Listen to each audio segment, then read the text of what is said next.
Então, como o professor Rogério comentou com vocês, eu trabalho aqui na universidade, na Uniavan, embora tenha me formado na Universidade Federal de Santa Catarina.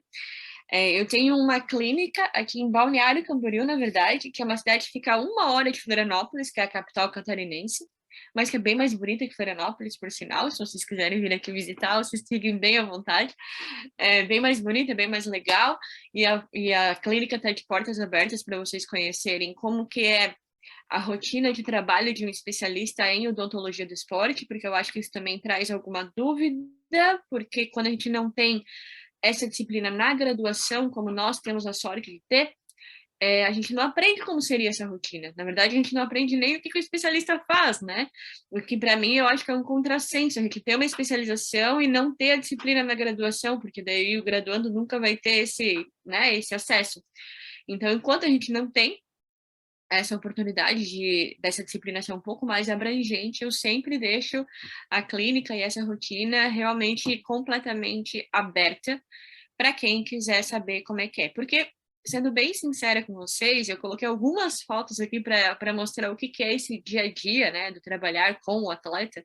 E é muito sensacional, é muito legal, porque a gente consegue realmente aplicar muito das nossas habilidades, do que a gente consegue fazer por eles, mas eles trazem de volta uma alegria para a clínica que às vezes a gente não está nem acostumado, né? Então, quando a gente faz, por exemplo, clínica na faculdade, é uma clínica barulhenta, eles conversam entre si pelos boxes, aí levam a bola junto, eles vão de uniforme, é completamente diferente, por exemplo, de algumas das minhas clínicas de endo, que os pacientes estão com dor, estão mais chateados e tudo mais, então é uma clínica diferente. E isso é uma coisa que a gente tem que saber. Óbvio que não é sempre oba-oba, porque, querendo ou não, nós temos o trauma, né? Nós temos o trauma ali, mas é uma experiência muito interessante, né? E embora eu tenha entrado na odontologia do esporte, porque a disciplina de traumatologia era que eu mais conseguia me identificar já na faculdade, e embora eu já sabia que eu ia trabalhar com atletas desde a primeira fase, o conteúdo de prevenção ao traumatismo é realmente o que conseguiu unir as duas coisas que eu mais gostava de estudar. Então, para mim, para eu chegar aqui hoje para vocês e compartilhar um pouco dessa experiência baseado num livro e num capítulo que é muito importante para mim e para as minhas escolhas profissionais, é realmente eu vou usar a mesma palavra que o professor Rogério usa, é um presente, mas é um presente para mim. Eu chamei, então, aliás, o capítulo se chama Prevenção do Traumatismo Dental e Oral, só que quando a gente vai olhar esse capítulo, nesse livro, que eu estava até comentando com o professor Rogério, esse livro é sensacional, ele é espetacular para qualquer pessoa que trabalhe com trauma, e eu digo até que para um dentista mesmo, ele pode até não trabalhar com trauma, mas não tem como negar o trabalho minucioso, complexo, perfeito que esses autores fizeram nesse livro, e como ele ficou atemporal. Eu li esse capítulo há 10 anos, na verdade, eu destrinchei esse capítulo, decorei aquelas palavras, usei muito daquilo ali para me basear no que eu ia estudar dele dali para frente. E aí, quando fui convidada para esse grupo, voltei para aquele capítulo, li ele de novo umas 3 vezes e continuava surpresa com o nível de qualidade que ele entregava. Até hoje, na verdade, se eu for olhar alguns artigos científicos ou outros capítulos que já foram escritos sobre protetor, outros conteúdos, ainda não chegam no nível de completude que esse capítulo entrega há tanto tempo, né? Então, ele realmente é uma referência muito boa para quem vai estudar sobre esse tema. Só que, já vou fazer algumas ressalvas, né, sobre isso. Afinal de contas, a gente vai fazer um grupo de estudo sobre esse capítulo, mas, como eu disse para vocês, o grupo todo eu estou desenvolvendo a partir da minha experiência, certo? Embora este capítulo seja muito completo, ele é muito completo quando ele fala de protetores bucais esportivos. Então, talvez o título desse capítulo poderia ter uma modificação já, porque, no meu entendimento, o traumatismo, e vocês sabem disso, obviamente, é um problema de saúde pública, no Brasil, no caso, né? Mas, de qualquer forma, é um problema transversal mundial, porque traumatismos têm etiologias distintas, e eles estão presentes por toda parte, na verdade.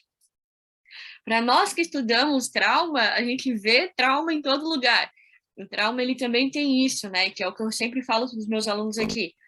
Eu não posso enxergar trauma só quando eu vejo aquela lesão sangrante, a hora que eu perdi continuidade de tecido, a hora que tem lá uma classe 4. Isso até a minha irmã, que é arquiteta, olha para mim e fala, opa, deu ruim, né?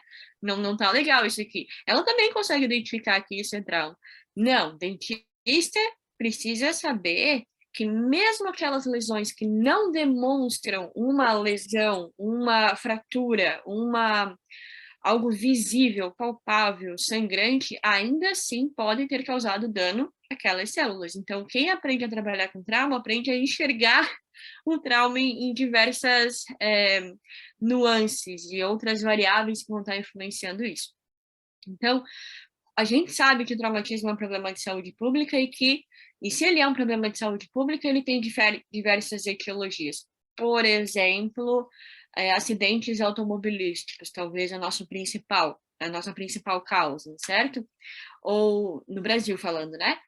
Ou violência doméstica também, um dos nossos disparados. E não é nem violência doméstica que eu falo, não é nem só violência contra a mulher, tá?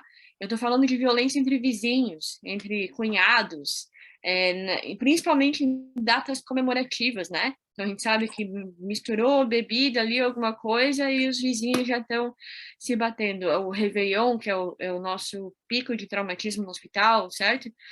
Eleições, final de campeonato, essas coisas. Só que percebam que essas duas etiologias são altas, né? São importantes para o traumatismo, mas este capítulo em especial não adereça a essas etiologias, ele não fala sobre isso. Ele fala especificamente do traumatismo com etiologia esportiva, que é totalmente diferente. As variáveis que influenciam esses diferentes traumatismos são diferentes também. Se vocês forem olhar, se a gente falar de prevenção de traumatismo de origem automobilística, o Brasil tem feito o quê sobre isso? Ele fala que a gente tem que usar capacete, a gente tem que usar cinto de segurança, que a gente não pode beber e dirigir. Então, a gente tem ali algumas leis, alguma coisa que é lei seca, enfim, que possam mitigar um pouco esses índices. A mesma coisa a Lei Maria da Penha ou outras maneiras de tentar diminuir violência doméstica também, tá? Mas é justamente o que caracteriza um problema de saúde pública é você ter ferramentas e elas não estarem sendo bem utilizadas para prevenir a questão, né? Agora, quando a gente fala de traumatismo no esporte, e eu falei para vocês que a gente precisa tratar o traumatismo no esporte de maneira diferente do que as outras etiologias de trauma nos trazem trauma. Por quê? Porque quando a gente fala de um acidente de carro, por exemplo, existe ali um caráter acidental. Ninguém sai de casa de manhã e quer se acidentar de carro, a intenção é essa, certo? E é um acidente. Violência doméstica, por mais premeditada que ela seja, ela também tem um caráter acidental. Agora, no esporte, talvez ali brote a nossa principal diferença, tá? E é uma frase que eu quero que vocês gravem já, para a gente conseguir trabalhar o resto do nosso estudo. Traumatismo no esporte não é um acidente. Não é um acidente. Ninguém entra num ringue de MMA, no octógono, e não espera contato. E não espera algum tipo de atrito. A mesma coisa para quem trabalha sobre rodas, skate, patins ou alguma coisa assim. Ou para quem vai, até mesmo para o vôlei. E aqui eu coloquei duas imagens bem específicas para a gente também entender isso, porque eu acabei de falar para vocês que ver uma lesão sangrante e falar que teve ali uma laceração, qualquer um vê, tá? Não precisa ser dentista para ver isso. Agora, ver o Suárez, por exemplo, que 3 vezes mordeu o coleguinha durante o jogo, isso também é trauma. E nós que estudamos trauma sabemos disso, porque morder o ombro de um outro atleta em velocidade é trauma. Ou se vocês forem para a última imagem que aparece aqui à direita de vocês, esse soco na região de articulação aqui, que pode não ter gerado nenhuma fratura de cúspide ou laceração, enfim, mas é trauma também. E é um trauma que o osso vem absorvendo repetidamente, principalmente no esporte, porque aí tem mais uma característica. O esporte, ele é um fator de risco constante para aquele atleta, o que é completamente diferente de um acidente de carro pontual na história dele. Entendem essa diferença? Então, para começar, o traumatismo no esporte, ele não é um acidente. Não é porque faz parte da dinâmica do esporte o contato, nem que seja o contato do arco superior com o inferior. O que, dependendo da maneira como ele é feito, também caracteriza trauma. Trauma aqueles tecidos que estão sendo ali traumatizados por aquele movimento, certo? Então, essa é a primeira coisa.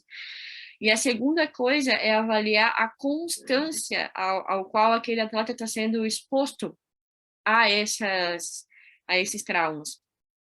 Por exemplo, eu trabalhei por muito tempo com o rugby, um esporte coletivo e de contato, tá? Mas que eu pegava um atleta, sei lá, de 22 anos e que perguntava para ele desde quando você joga rugby? Desde os 6. Desde os 6 anos ele já estava exposto a batidas, ao atrito, ao trauma direto ou indireto, enfim. Então, esse tempo de exposição também tem que ser considerado, porque aí até mesmo as lesões que vão aparecer para nós clinicamente, elas também migram, tá? Nesse momento, eu até vou indicar para vocês um artigo sobre determinantes do traumatismo. Opa, desculpa, é comigo? Acho que não, né? Sobre determinantes do traumatismo no esporte, tá? A autora foi Helena Fronza, foi uma orientada minha na UFSC, que agora é minha chefe aqui na Uniavan, tá? O que eu acho maravilhoso. Mas o TCC dela é ótimo para entender melhor essa abordagem que eu acabei de falar para vocês, tá? Então, é um artigo que foi publicado na Dental Traumatology, se eu não me engano, em 2021, e que eu posso depois, eu mando para o professor Rogério um compilado de PDFs que talvez embasem melhor essa aula, mas esse é um artigo que, assim, ó, vai falar sobre traumatismo no esporte, comece por ali, porque ao invés de começar lá na ponta, né, que é o traumatismo em si, comece entendendo como que ele vai, o que ele acontece, porque a gente tem que estudar tudo o que está relacionado a isso. E quando eu falo tudo, tem a ver com condições climáticas no dia do trauma, com se o atleta está jogando em casa ou fora, ou a modalidade esportiva, enfim. E já que a gente está falando de modalidade, mais um mito sobre o protetor bucal que a gente vai eliminar agora. O protetor bucal, ele não é, então, um dispositivo que a gente vai usar só em esportes de contato ou de combate, tá? Então, que essa é uma inverdade bastante veiculada, até mesmo por dentistas, né? Porque a lógica talvez seja essa. Mas se você entende o traumatismo de maneira mais abrangente, como essa que eu acabei de falar para vocês, como dessa maneira que eu acabei de falar para vocês, então você entende que não é só num esporte de combate que ele pode ser útil, correto? Se você entende que o traumatismo de arco superior com inferior também pode lesar aquelas células, então quer dizer que se eu estou na academia fazendo meu exercício, eu também posso usar o protetor bucal, me beneficiar do protetor bucal, correto? Então ali a gente já amplia completamente a nossa utilidade clínica. E aí, para responder parcialmente uma pergunta que o professor Rogério me fez mais cedo, parcialmente porque eu acho que essa pergunta ela precisa ser melhor explorada, mas a maioria dos pacientes que estão aptos a receber esse dispositivo, eles já existem na clínica. Nós é que não descobrimos isso ainda, mas é porque a maioria dos prontuários não se ocupa de perguntar para os seus pacientes se eles fazem algum tipo de exercício. Assim, vou chutar que 95% dos prontuários não perguntam para os seus pacientes se eles têm na sua rotina diária algum tipo de exercício, que seja pilates, caminhada, yoga, ou jiu-jitsu, ou crossfit, ou beach tênis, que é o que a gente mais vai receber, certo? Mas esses pacientes já fazem esses exercícios e eles estão sentados na cadeira de vocês. E pela ausência dessa pergunta, a gente perde esses pacientes. A gente está fazendo outros procedimentos, mas a gente perde esses pacientes. E pela ausência de entender melhor essas variáveis do trauma, a gente também perde esse argumento. Porque eu já atendi, fiz um tratamento endodôntico de pacientes que tinham lesões pericais importantes, cistos, enfim. E daí você pergunta, mas você traumatizou de alguma forma? Enfim, aquela coisa, né? E os pacientes nunca relacionam atividades esportivas com o trauma. Então, ter esses argumentos é importante porque a gente precisa praticamente tirar deles essa informação. Eu demorei 3 consultas e uma conversa muito informal, ouvindo o paciente falar sobre uma cirurgia no joelho, para eu identificar que ele jogou futebol por muito tempo e era o futebol que tinha levado aquele cisto enorme que ele tinha na região dos anteriores. E aí eu ainda brinquei com ele e falei, mas eu te perguntei se você tinha histórico de traumatismo. Ele jamais ia conectar uma cotovelada que não tinha levado a nenhuma fratura, nenhum corte, nem nada, a um trauma. Então é a gente que tem que saber disso. Por isso que o estudo do traumatismo no esporte, ele não começa, e a prevenção, no caso, né, ele não começa lá no protetor ou lá na ponta. Você tem que entender de maneira realmente completa como que esse traumatismo no esporte ele é gerado, porque é isso que vai dar esses argumentos para tudo que acontece na clínica, tá? Mas então, para a gente começar, né? Para vocês verem, eu falo pouco, tá? É meia hora de nem mostrei para vocês ainda. Já pode anotar aí, Rogério, que eu vou precisar de mais um dia, tá? Porque é muito complicado. O Terry Sawchuk, que é esse atleta que eu estou mostrando para vocês, ele era um goleiro de hóquei. Vocês estão vendo o bastão na mão dele, tá? E ele se incomodava muito com a máscara facial que ele é usada como protetor. Vocês devem lembrar do protetor do goleiro de hóquei porque é aquela mesma máscara do Jason, sabe? O personagem do filme de terror, que é uma máscara de madeira toda furadinha. Então, e esse cara, ele tem que proteger uma trave de um disco de 8 centímetros por 3, meio emborrachado, mas duro, né? E que vem em velocidade na tua direção.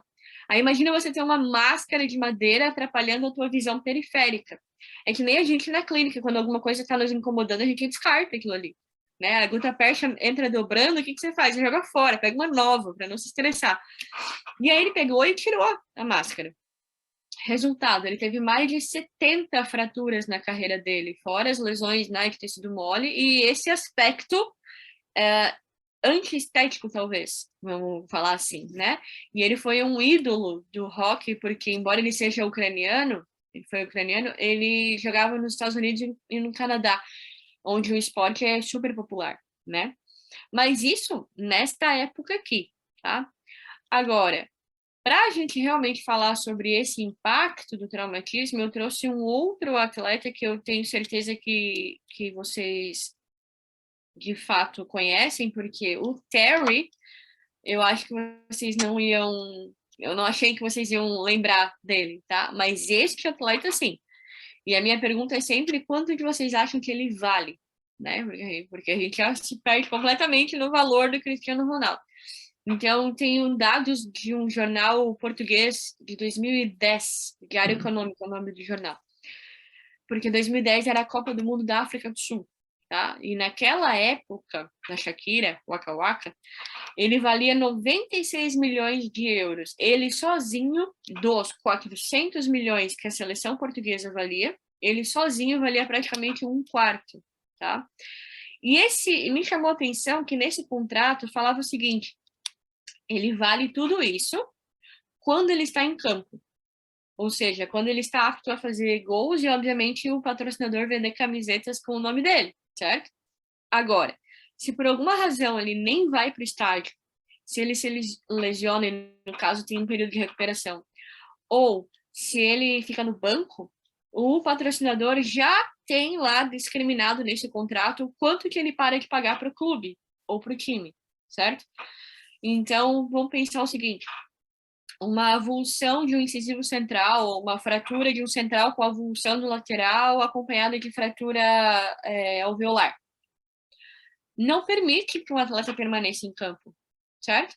Ele tem que sair. E não é uma lesão incomum num esporte como o futebol, ou para citar semelhantes, basquete, rugby, enfim. Não é uma lesão incomum ou improvável.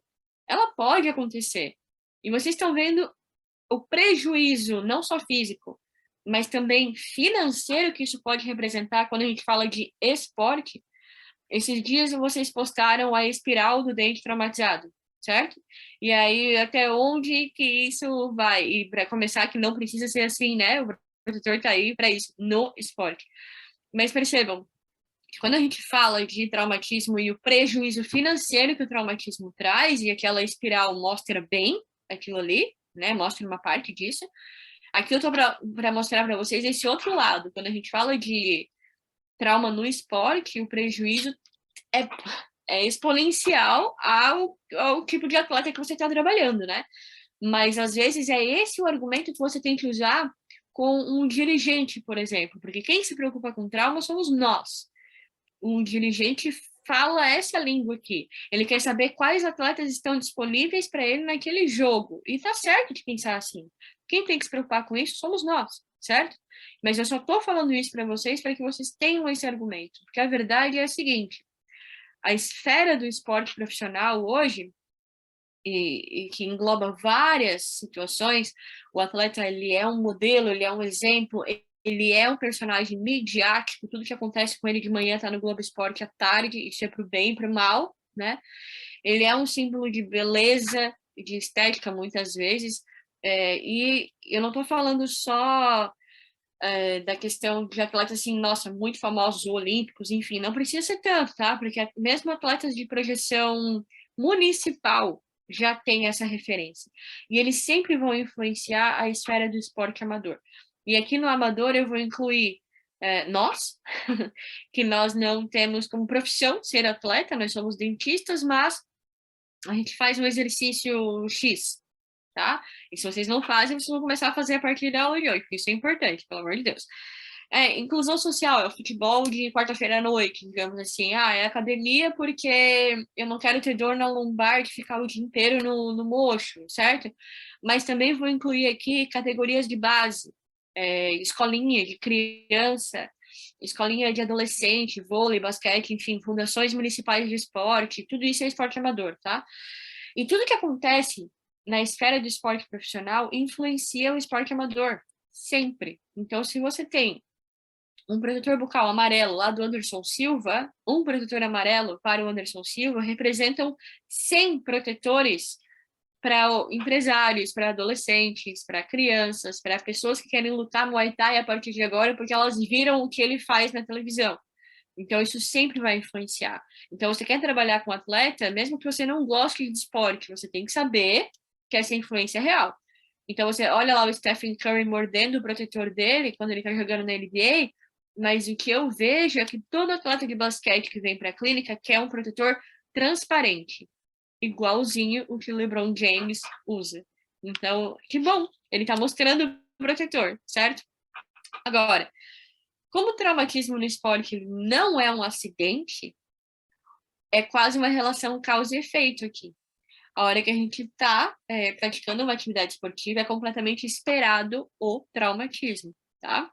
Com suas variáveis ali em relação à complexidade e à quantidade de traumatismos que vão aparecer naquela modalidade.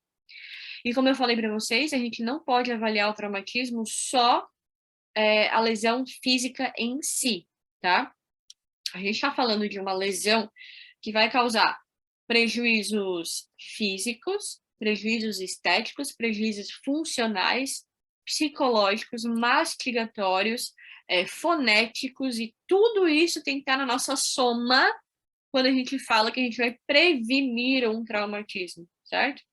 E o autor desse capítulo, ele começa a fala dele falando exatamente isso, o quanto uma lesão por traumatismo, por trauma, pode ser, e ele usa a palavra mutiladora, ou deformante, que é o que ele quer dizer, né? E ela tem esse potencial, por mais que nós dentistas a gente desenvolveu a habilidade de mimetizar quase que perfeitamente esses tecidos, né?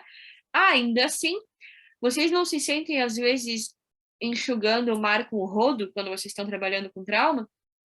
Porque você faz tudo certo, tudo certinho. E aí o dente dura 10 anos. E você já acha que é um sucesso absurdo, porque são 10 anos em boca de um dente avulsionado. Mas esse dente avulsionado foi avulsionado numa criança de 12 anos. Quer dizer que meu paciente agora tem 22. E daí não dá uma sensação de fracasso mesmo quando a gente acertou? Então, quando ele fala isso no capítulo, quando ele fala que pode ser mutilador, ele não está falando só do imediato, ele está falando do mediato também. E quando a gente fala de trauma, eu preciso, então, que a gente esteja falando a mesma língua, ou seja, tudo isso tem que estar na nossa conta.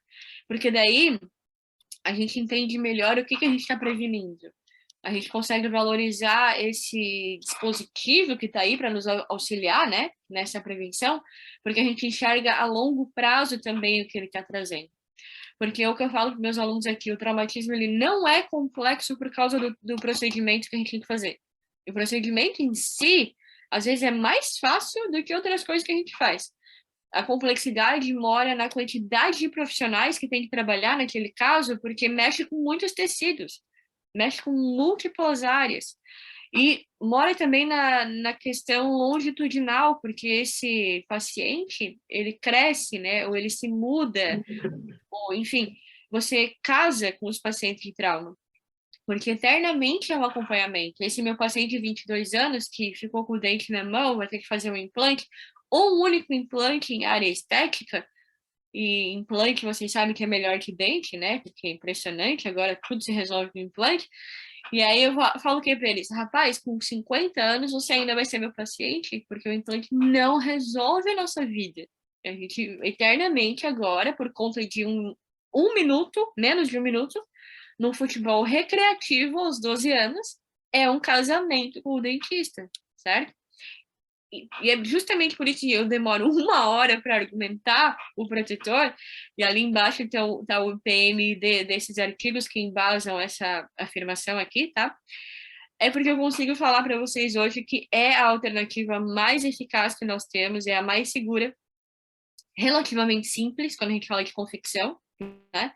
Mas certamente é a nossa melhor relação custo-benefício. E aqui eu vou botar um asterisco bem grande, porque este slide, ele se contrapõe às considerações finais desse capítulo, tá? Porque é um capítulo que, querendo ou não, já foi escrito há algum tempo, que não considerava a evolução científica dentro do tópico, e ele coloca essa ressalva, ele fala que ainda não existe realmente um embasamento científico para afirmar o que eu estou afirmando agora. Tá? Não existia na época, na verdade, nem a resposta, né, declarada de que o protetor de fato consegue proteger contra traumatismos. E hoje nós temos uma revisão sistemática de autores brasileiros, inclusive Fernandes, 2018, tá? Procure por ele, que consegue responder essa questão, além de outras revisões e outros artigos tão importantes quanto. Então, aqui já é uma informação que difere um pouco do que fala no capítulo, mas é que é um a mais, na verdade, porque a gente precisa evoluir nessa questão, tá? E eu falei tudo isso, e eu tô falando rápido mesmo, não é porque eu sou manezinha, eu tô falando rápido por causa do tempo, para a gente conseguir falar sobre protetores bucais, tá? E eu quero ver se eu consigo com vocês hoje, pelo menos, falar sobre os protetores que existem e o que ele faz e como ele faz. Eu quero que vocês saiam daqui entendendo como que o protetor protege, tá? Que eu acho que isso é bem importante para a gente já começar a explicar isso para os nossos pacientes na clínica a partir de amanhã já.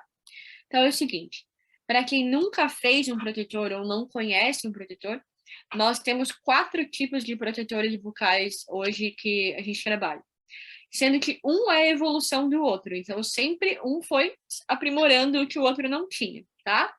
Então, claro, a gente tem lá um histórico do protetor até ele chegar aqui, mas isso não nos interessa agora. Só que esse daqui, que é o tipo 1, tá? É um tipo de protetor que ele é vendido em loja de artigo esportivo.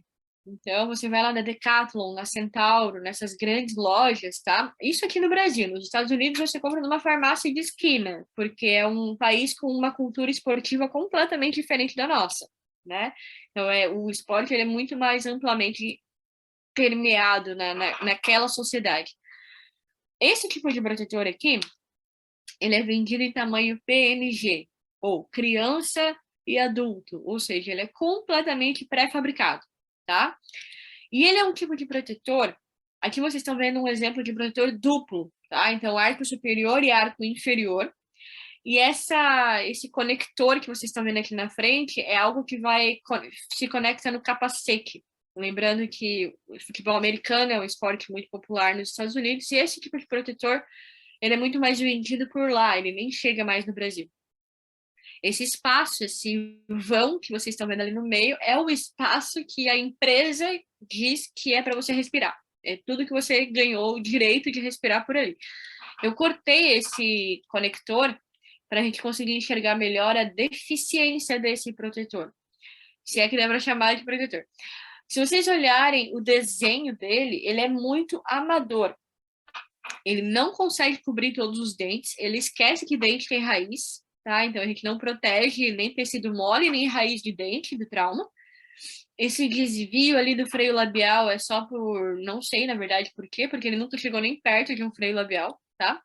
E ele faz uma das coisas mais graves que eu considero nesse ambiente de protetor pré-fabricado, que é como não tem nenhuma tentativa de adaptação ao dente, você tem que manter ele em posição ocluindo. Você tem que morder.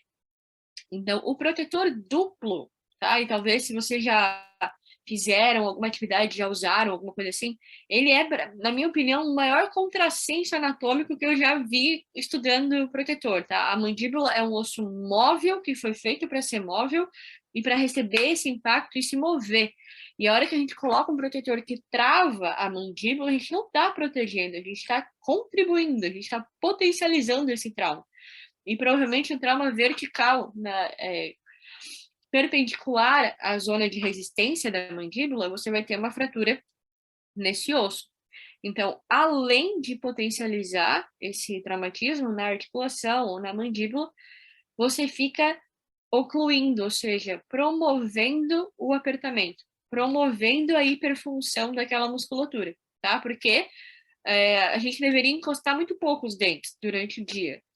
Mas se esse atleta treina, sei lá, 2 a 4 horas por dia, já são 2 horas por dia que ele está em oclusão, tá? Além disso, se vocês já tentaram subir 7 lances de escada sem parar e chegou lá em cima e vocês começaram a respirar pela boca, vocês devem estar com pena do paciente que tem que usar esse protetor nesse momento. Porque vocês estão vendo que o espaço deixado ali para respirar é absurdo. Sabe o que isso me lembra? Aquele atleta que eu mostrei lá no início para vocês, o Terry, todo cheio da cicatriz, que tirava a máscara e jogava fora, descartava, porque aquilo estava atrapalhando o rendimento dele. Isso aqui é a mesma coisa.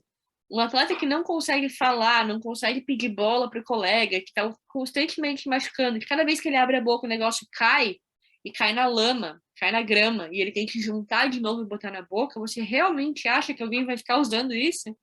Não. O atleta, ele tem razão quando ele fala que o protetor, ele não consegue respirar, ele não consegue falar, aquilo é desconfortável, nunca mais vou usar aquilo ali, que são os argumentos que eles falam na clínica, certo? Você fala, vamos usar o protetor, e ele repete esse discurso que eu acabei de falar. E aí você, dentista, tem que saber que ele não está errado, mas ele está falando de um protetor que não é o nosso, não é o que o dentista fez. Só que, claro, a construção desses protetores aqui é de empresas pequenas, assim, tipo Nike, Adidas, Puma, essa galera é bem pequenininha. Com certeza iria desistir desse mercado trilhardário que é o esportivo, misturado com a odontologia, certo? Que também é um mercado enorme. Quando eles ouviram essas demandas, o que eles fizeram?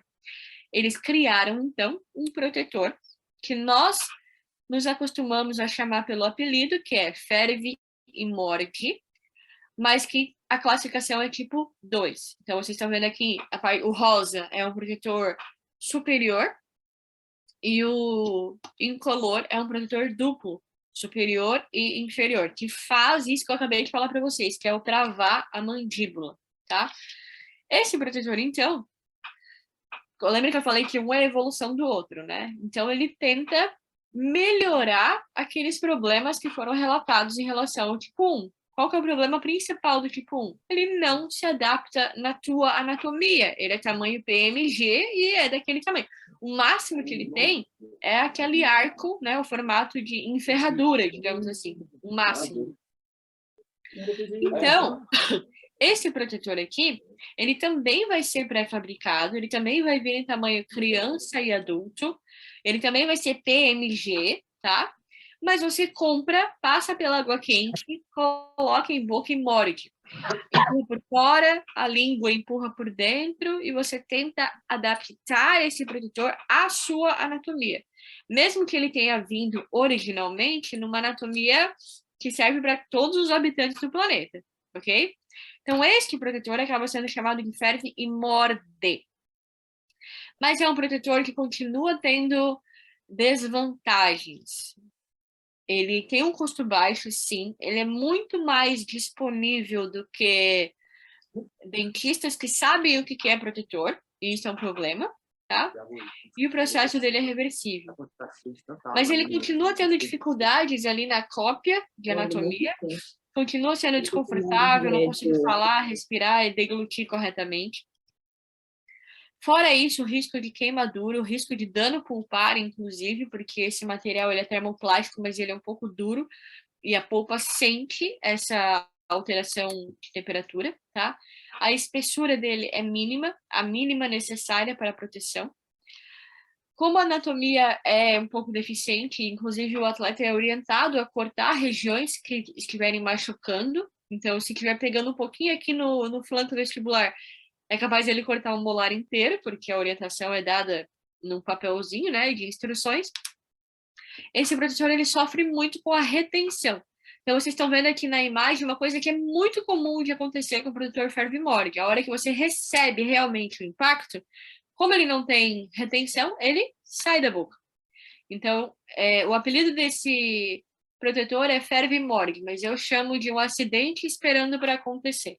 Porque se ele não sai da boca, ele se aloja em via aérea superior, por causa do tamanho dele. Então, ele dá uma falsa sensação de segurança, e por isso ele também se torna um problema. Além disso, como ele não é feito para você, o risco de úlceras traumáticas associadas, e um caso que até hoje eu fico chateada que eu não tirei foto, de retração gengival do canino, por conta da projeção do pilar canino, e o protetor vivia fazendo aquele movimento, né? Esse atleta ele já estava com quase 2/3 da raiz do canino exposta por conta desse movimento. Então, essas lesões de tecido mole, elas são tão importantes quanto um traumatismo direto ali, fratura de esmalte e dentina, certo? Não tem cabimento nós da odontologia, a gente passa tanto tempo estudando isso em profundidade e aprendendo a mimetizar, a reproduzir tecidos tão nobres e tão delicados quanto os bucais, e a mesma população falar para um atleta que ele pode usar isso aqui para proteger esses tecidos. Não faz sentido. Esse chicletão aqui jamais vai conseguir esse efeito. Mas a gente também não pode ficar só reclamando da odontologia, a gente tem que criar uma alternativa. E é por isso que a odontologia respondeu a esses produtos com protetores feitos pelos dentistas, que é o tipo 3 e o tipo 4. O tipo 3, então, ele é um protetor que ele é feito em cima de modelo de gesso do atleta. E, portanto, a gente já ganha muito em adaptação, retenção, conforto e proteção, certo? Proteção pelo simples fato do protetor estar no local. É que nem você fazer uma roupa em alfaiataria, uma roupa feita para você, certo? Ou você comprar uma roupa na Renner, e não necessariamente ela vai ficar perfeitamente colocada em você. Mas percebam aqui uma coisa bem importante, conceitualmente importante, tá? Porque eu mudei os símbolos aqui. Então, as 4 primeiras características, de fato, do tipo 2 para o tipo 3, eu aumento. Mas as 3 últimas, eu permito. E isso é bem diferente. Porque você falar que você aumenta a respiração ou a concentração porque você está usando um protetor é uma desonestidade intelectual absurda. E eu não gosto quando eu vejo esse tipo de coisa associada ao protetor. E eu sei que isso acontece, tá? Mas é muito diferente você permitir o atleta respirar, porque o protetor agora não é necessário ficar ocluindo, do que você falar para ele que ele aumentou a respiração, porque para o atleta aumentar a respiração é aumentar o rendimento. A gente tem que aprender a entender como é que a cabeça do atleta funciona, tá? Então a gente não pode falar esse tipo de coisa, ok? Agora, percebam como na mesma equipe, mesmo gênero, mesma idade, mesmo tudo, a variação anatômica é tão grande que o protetor ferve-morde ele jamais vai conseguir abarcar toda essa situação, tá? Então, o protetor do tipo 3, ele já ganha muitas vantagens. Aqui nessa comparação, vocês percebem que a principal vantagem já visível é justamente essa extensão, protegendo raiz, protegendo o tecido mole. Então, a gente já está aumentando a quantidade de tecidos que a gente protege. Mas, se existe um tipo 4, quer dizer que o tipo 3 tem alguma falha, né? E o tipo 3, a falha dele está na. Não é bem uma falha, né? Porque na verdade foi uma descoberta que depois foi melhorada, mas foi a razão do porquê o tipo 4 existiu. O protetor do tipo 3 ele é confeccionado numa máquina a vácuo, que vocês talvez já conheceram, já trabalharam com ela. É uma máquina que a gente usa para fazer a placa de clareamento, certo? Então a gente está acostumado a trabalhar com essa placa. A gente sabe que ela vai plastificar a placa e que essa placa ela vai ser sugada em direção ao modelo de gesso, certo? Então a gente precisa que ela esteja até recortada de uma certa forma para a gente conseguir criar essa cópia. Mas, seguindo a fórmula de que pressão é igual a força sobre área, ou seja, pressão e área são grandezas inversamente proporcionais. Cada vez que eu tenho uma área de contato maior, a minha pressão é menor. Por exemplo, se eu usar um tênis em contato com o solo, a minha pressão no pé é menor, por isso que ele não dói. Mas se eu vou usar um salto alto, a minha área de contato com o solo é menor e a pressão se torna maior. O mesmo acontece com os dentes, certo? Então, se eu tenho um incisivo, a área de contato menor, a pressão é maior, por isso que ele corta. Os molares, a área de contato é maior e a pressão se torna menor, por isso que ele amassa os alimentos. E com a placa, ele vai receber a mesma, óbvia, física, é a mesma coisa. Então, a placa, ela vai sendo sugada e nos molares ela acaba criando uma mesa oclusal ali que acaba saturando isso, e nos incisivos ela continua. Então, é normal que numa placa feita nessa técnica, a espessura incisal fique um pouquinho mais, um pouquinho menor do que nos molares, tá? Um pouquinho mais fina do que nos molares. Só que isso, a longo prazo, acabou apresentando uma espessura incisal muito fina que abria. Para consertar isso, eu tô falando aqui da década de 80, tá? Eu tô falando justamente desse capítulo. Para consertar isso, qual é a solução? Colocar uma camada a mais, porque daí a espessura incisal, a gente aumenta a espessura incisal. E aí eles descobriram que essa placa, essa máquina, desculpa, que trabalha a nível do mar, que é um ATM, não tem pressão suficiente para unir essas camadas, e daí elas acabam se destacando uma da outra. Elas não têm calor e pressão, que são as coisas que juntam, né, esse material, elas não tinham união suficiente.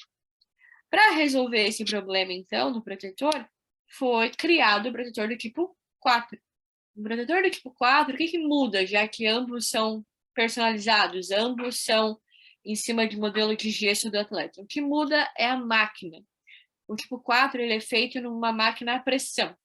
Então, essa placa ela é plastificada em direção ao modelo de gesso. Só que daí você combina uma pressão muito maior, 9 atm, 10 atm, com calor. E aí essa união entre essas camadas se torna praticamente impossível soltar essas lâminas. E uma coisa que é muito importante no protetor é a laminação. Então, a gente tem que dar prioridade para isso. Prioridade para ter várias camadas num protetor. E a gente vai entender isso a hora que a gente entender como que ele protege, tá? Mas para exemplificar para vocês a diferença de uma técnica para outra e por que uma é tão mais superior do que a outra, vamos ver essa experiência aqui. Mudamos essa paciente. O modelo azul é o nosso modelo de referência, vazado no alginato mesmo. E aí a gente plasticou uma placa de 1 milímetro na máquina a pressão e uma na vácuo. E vazou o gesso dentro delas para avaliar a fidelidade de cópia, tá? Percebam visualmente como a placa de 1 milímetro já sofre um pouquinho mais do que a máquina a pressão, que nem tomou conhecimento dela, né? Ela continua copiando super bem. Então, vamos usar outras espessuras que também são usadas no protetor, tá? 2 milímetros na técnica pressão e na técnica vácuo, e a principal placa que geralmente é utilizada para a construção de um protetor, 3 milímetros, na máquina vácuo e na máquina pressão. Vejam por vestibular a diferença entre as duas técnicas, a vácuo e a pressão 1 milímetro, 2 milímetros e a de 3 milímetros, que se torna ainda mais gritante, tá? Então, aqui eu já deixo uma dica para vocês. A gente vai fazer um protetor bucal numa máquina a vácuo, a primeira placa é obrigatoriamente a de 1 milímetro, não a de 3, a de 1. É a nossa melhor chance de cópia, de maior fidelidade e, consequentemente, melhor adaptação e melhor retenção deste protetor ao atleta. Então, entender a máquina, entender a técnica também já nos joga lá na frente, tá? Porque quem decidiu fazer um protetor tipo 4 não deu 2 passos para trás para entender melhor a técnica vácuo, para entender onde é que eles estavam errando, certo? A gente já fez isso, então primeira placa numa máquina a vácuo sempre de 1 milímetro, que isso realmente contribui para essa adaptação, para essa melhor cópia, tá? Muito bem. O que um protetor bucal faz está compilado nesse slide aqui. E esse slide, e que tudo que está aqui está naquele capítulo também, ele é totalmente baseado no que o capítulo fala, mas também o que a evidência científica atual fala. Portanto, o que não está aqui é porque a gente ainda não tem evidência suficiente para afirmar. O protetor bucal ele é um dispositivo que absorve e dissipa energia recebida. Ele é uma almofada. Ele absorve e dissipa esta energia. Portanto, ele consegue reduzir risco de laceração, risco de fratura, tanto de dente quanto de osso. E se ele dissipa essa energia, ele também reduz potenciais danos à ATM, de maneira indireta, não de maneira direta. Mas o que não está aqui? Não está aqui concussão cerebral, ele não protege contra a concussão cerebral, ou pelo menos nós não temos evidências claras e concretas sobre isso ainda, tá? Vamos viver bastante ainda estudando trauma para a gente aprender se isso é real ou não. Ele não tem nenhuma informação relevante sobre hérnia de disco, principalmente na parte cervical, é claro, tá? Mas muita gente associa o protetor a essa potencial proteção e não tem evidência para isso, tá? Ou os únicos artigos que falam sobre tem uma metodologia muito esquisita e a maioria é em cadáver, tá? Então não dá para falar isso. Eu tô falando aqui, eu não tô brincando com vocês, tá? São coisas que ou eu li e que as pessoas realmente associaram o protetor, tá? Então parece brincadeira, mas não é. Mas o protetor não consegue prevenir rugas e nem olheiras, certo? Então, o que não está aqui, e eu não estou brincando no sentido de estou inventando isso, não, eu li isso. O que não está nesse slide é porque não dá para falar sobre isso. E aí eu até sempre faço essa ressalva. Aprenderam sobre concussão cerebral na faculdade? Aprenderam a diagnosticar, tratar e reabilitar um atleta ou qualquer pessoa com concussão cerebral? Não no dente. Cerebral. Na faculdade? Não. Então, não vá proteger aquilo que você não sabe nem diagnosticar. Porque a hora que você colocou um protetor e o teu atleta sofre um nocaute no final de semana seguinte, você vai falar o quê para ele? Então, menos. Por que menos? Porque o protetor bucal, ele é um dispositivo que protege contra lesões muito graves. que eu acabei de passar 1 hora com vocês argumentando, que é uma vida de consequências. Então, ele já faz muita coisa. A gente não precisa acrescentar uma coisa que ele não tem evidência, certo? O protetor, ele é um dispositivo que já nos entrega muito. A gente só precisa argumentar a favor dele. Isso é o que o protetor bucal faz. Mas isso aqui, até pelo nome dele, né? Sozinhos vocês já iam chegar nessa conclusão. Não é realmente a parte que interessa, na minha opinião. O que interessa é como que ele faz isso, tá? E essa explicação aqui do como que ele faz, essa sim, é outro asterisco nessa aula, porque essa explicação eu consegui desenvolver a partir do que eu li naquele capítulo, mas essa explicação não tá lá, viu, prof? Consegui uma coisa nova em relação ao capítulo. Como que um protetor bucal funciona? De 2 formas, tá? Sendo que a segunda é mais importante do que a primeira. A primeira, ela também se baseia naquela fórmula de pressão é igual a força sobre área. Por que ela se baseia nessa fórmula? Porque isso é física, tudo no mundo é sujeito à física, certo? Então, a gente tem que estar falando aqui de um objeto, uma massa, que vezes a aceleração, então a gente calcula ali a quantidade de newtons, ela está chegando em direção ao teu dente. Vamos pegar o incisivo, ou seja, a área de contato menor, pressão maior, mesmo que pontualmente. E aí ela não consegue dissipar isso e pode gerar um potencial trauma. A hora que eu coloco um protetor bucal, eu aumento a área de contato. E a hora que eu aumento a área de contato, consequentemente, eu vou diminuir a pressão que está chegando naquela região, tá? Mas isso, em tese, um fervimore também faz. Então, não é a principal forma que um protetor bucal protege. Tá? Aqui eu estou falando para vocês como funciona uma almofada, como funciona um airbag, assim, né? Mas, como que ele realmente funciona? E para entender isso, eu trouxe um pêndulo de Newton, porque eu sei que vocês todos já viram como que ele funciona, já viram um pêndulo de Newton em algum escritório por aí, então vocês sabem como é que é. E é justamente, de novo, ele, né? Newton, de novo a física. Tô pegando pesado com vocês hoje numa quinta-feira à noite, tá? Mas é lei da ação e reação. É a mesma, sentidos contrários, a mesma intensidade. A hora que a gente pega esse pêndulo e faz esse movimento, você está cedendo para ele a tua energia. Você está cedendo para ele energia cinética, que ele vai passar de bolinha por bolinha, porque a estrutura desse pêndulo, essa estrutura metálica absorve 100% da energia, dissipa 100% e assim vai. Quando chega lá na última bolinha, ao não encontrar nenhuma resistência, ela reproduz o movimento inicial, porque ela tem energia para isso. Porque aquela energia, ela não foi perdida, ela foi sendo dissipada 100% dela para as bolinhas subsequentes. Agora, se eu mudar este pêndulo, se eu colocar nessa estrutura, se eu colocar bolinhas de borracha com areia dentro, eu mudei o material. De repente, esse material aqui, ele já absorve energia, tá? Energia, lembra, não se perde, ela se transforma. E nesse caso, eu entreguei energia cinética para a primeira bolinha, que, por conta da sua estrutura, conseguiu absorver parte dessa energia e uma parte ela dissipou e transformou em energia térmica. Então, ela transforma essa energia cinética em térmica.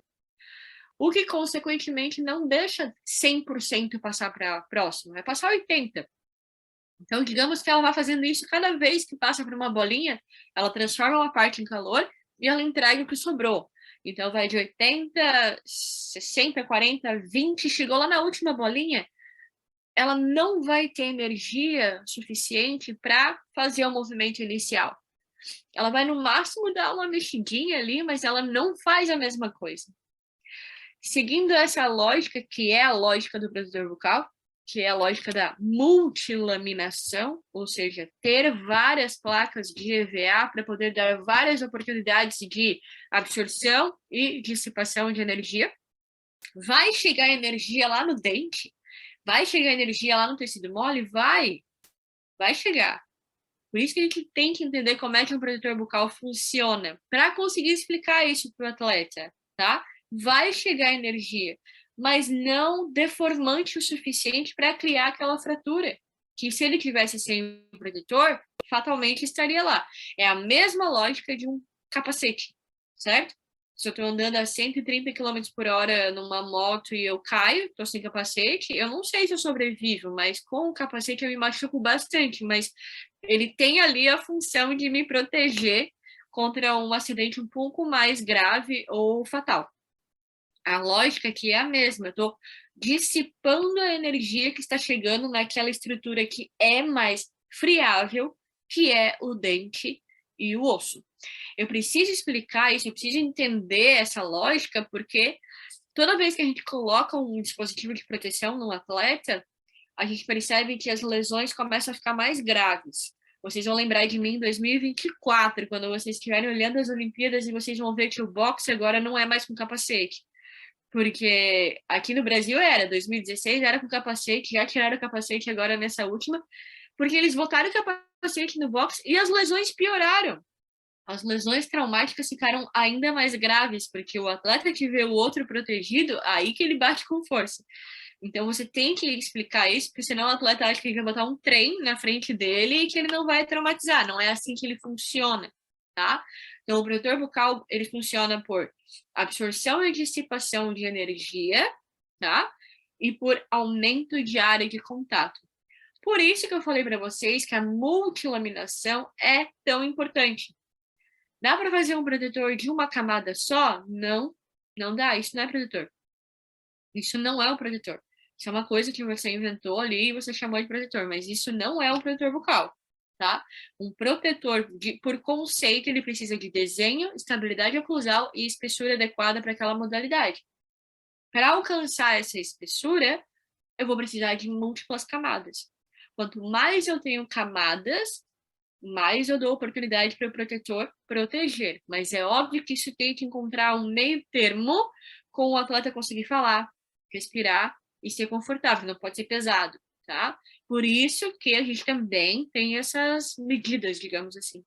Mas é muito importante entender esse conceito para saber o porquê, então, que uma máquina a pressão é importante para nós, no caso. O porquê que a gente foca tanto no acabamento e no polimento entre as camadas para que elas permaneçam unidas. Seria tão mais fácil fazer uma placa só e deu, certo? Eliminar esse problema da nossa vida. Porque a gente precisa da multilaminação, tá? E por que a gente precisa da multilaminação? Porque é ela que está garantindo essa proteção, ok? E aí eu vou entrar um pouquinho só na minha meia hora a mais que eu tenho, que eu sei que é de perguntas, eu já vou liberar. Mas é porque talvez algumas dessas perguntas estejam justamente nessa explicação aqui, tá? Que é quando que eu vou indicar e quando eu não vou indicar um protetor bucal. Porque falando desse jeito que eu tô falando com vocês, parece que o protetor bucal está indicado em absolutamente todas as situações do planeta Terra, né? E eu geralmente argumento isso. Mas existe uma situação, na verdade, em que ela não está indicada. Mas vocês vão reparar que o protetor ele tem múltiplas indicações, inclusive neste capítulo, que é o que nós estamos debatendo hoje, ele fala sobre essas múltiplas indicações e ele fala sobre o uso do protetor bucal em ambiente hospitalar, o que, na minha opinião, é uma área pouco, se o protetor já é pouco explorado, a área hospitalar com o protetor bucal é ainda menos, né?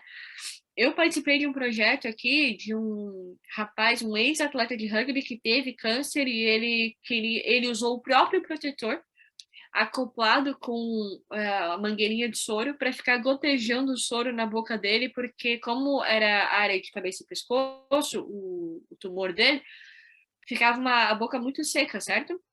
Então ele usou o protetor dele, que era moldado para ele, no caso, para ficar gotejando o soro durante a noite, porque daí ele ficava mais confortável.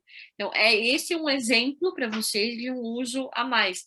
Pacientes que convulsionam, pacientes que tem que entubar, por exemplo, são indicações que esse capítulo traz como potenciais usos para o protetor. Eu sempre argumento que é o único momento em que eu acho que o protetor ferro-remorde está indicado, tá? Que é o uso hospitalar, porque o resto, se a gente estiver falando de área esportiva, que permite moldagem ou escaneamento, é protetor confeccionado pelo dentista mesmo, não ferro-remorde, tá? Mas vem aí uma pergunta que é em relação à idade do paciente, né? Então, crianças podem utilizar protetor bucal? Não só podem, como devem, porque uma criança que usa protetor é um adulto que usa protetor. A gente está falando aqui de hábitos, tá? Então, esse aqui é o Felipe Mafra, que é bicampeão mundial de jiu-jitsu, inclusive, na categoria dele. E esse aqui já deve ser o terceiro ou quarto protetor que eu fiz para ele, porque eu comecei com 5 anos, aqui ele já estava com 7. Com 5 anos de idade, ele já usava o protetor, sendo que ele começou a treinar com 2, tá? Então, e a maioria dos atletas de ponta, vocês vão reparar que eles começaram a treinar antes dos 5 anos de idade. Então, essa conexão, e é por isso que a professora me pediu para escrever aquele capítulo no livro de pediatria, porque essa conexão odontologia do esporte e pediatria, ela é muito importante, não só por conta do trauma, mas também a prevenção dele. Porque a hora que a gente consegue, de fato, prevenir o traumatismo em crianças atletas, aí sim está sendo útil, né? Porque prevenir traumatismo no atleta adulto, esquece, você não preveniu nada, já tem uma vida de traumatismo atrás dele, com certeza, com certeza. Não tem como a pessoa ser atleta desde criança e não ter tido 1, 2, 3, 5 episódios de trauma. Já tem uma restauração, já tem uma necrose, já tem uma endo, e eles têm menos de 20 anos, tá?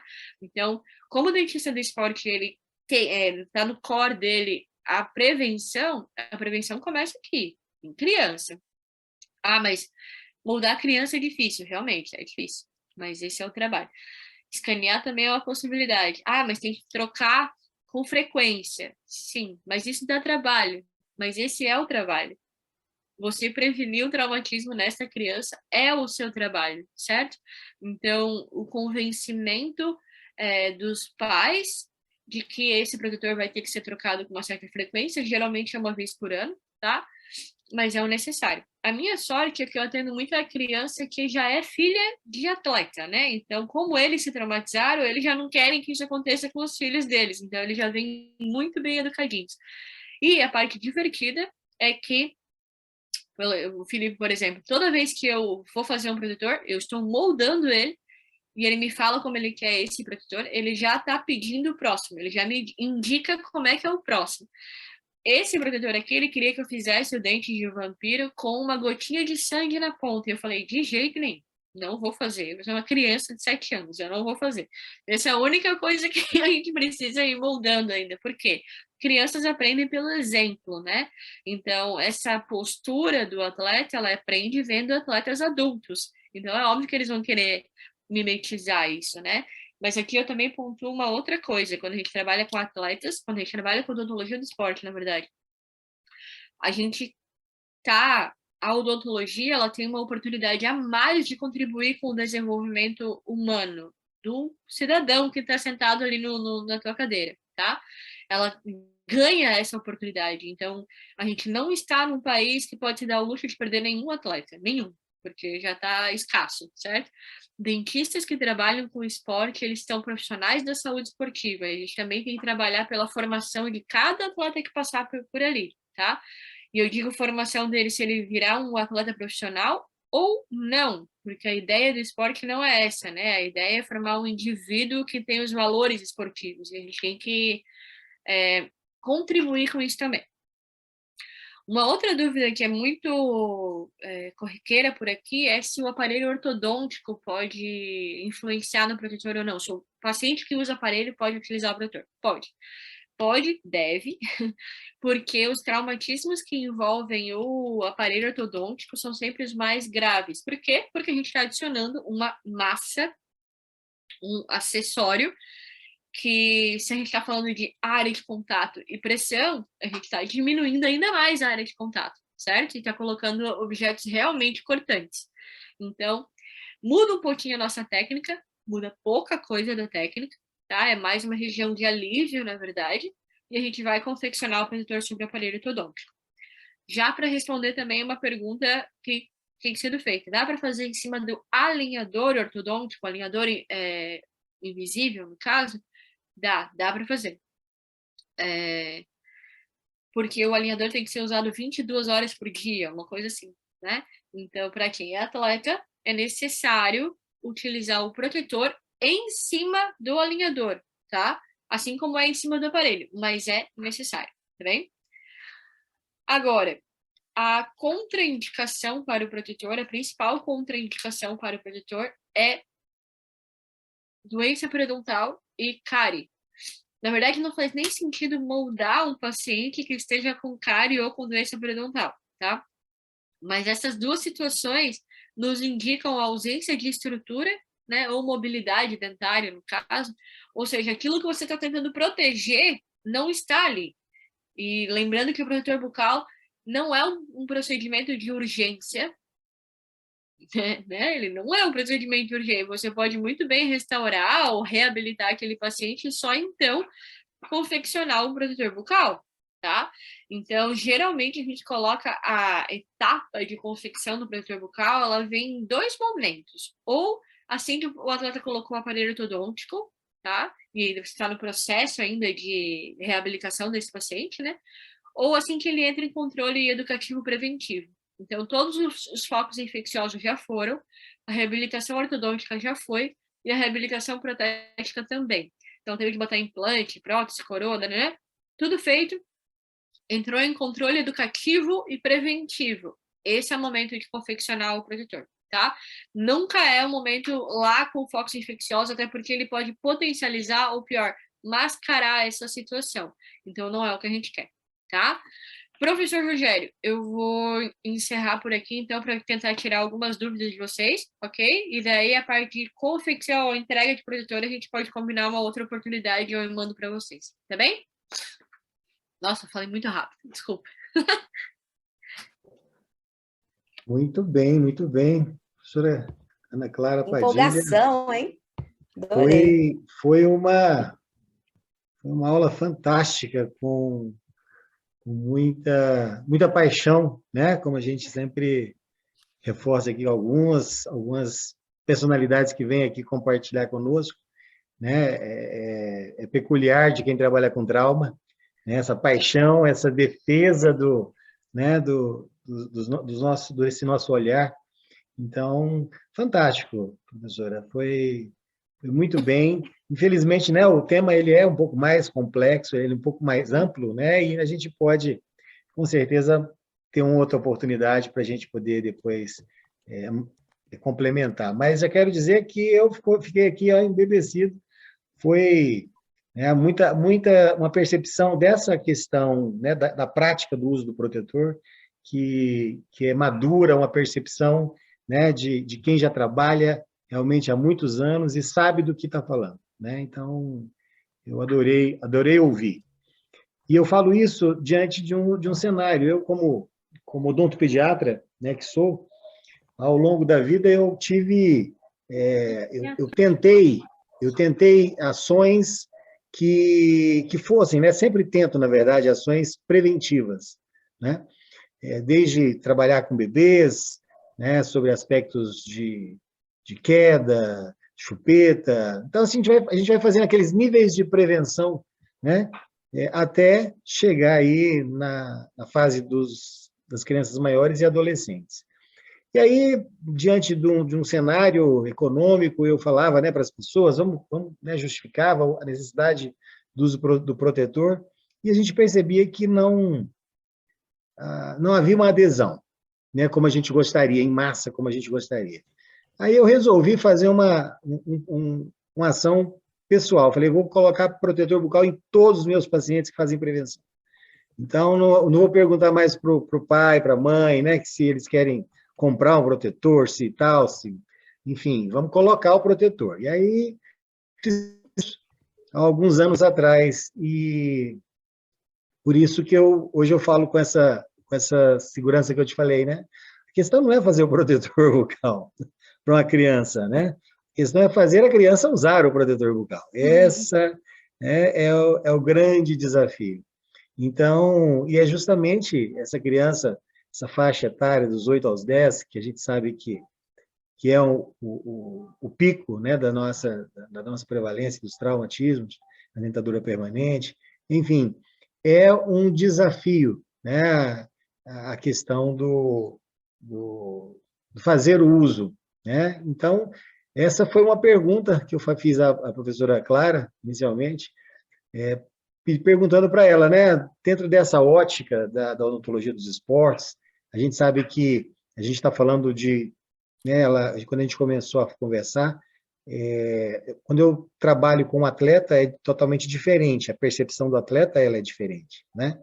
Agora, o que ela poderia nos contribuir, né, diante dessa condição dentro da odontopediatria, dentro com as crianças que não são atletas? Quais os nossos argumentos, né, diante desse universo? Personagens. A parte legal do protetor para odontopediatria é a possibilidade de customização, igual os aparelhos, né? Sim.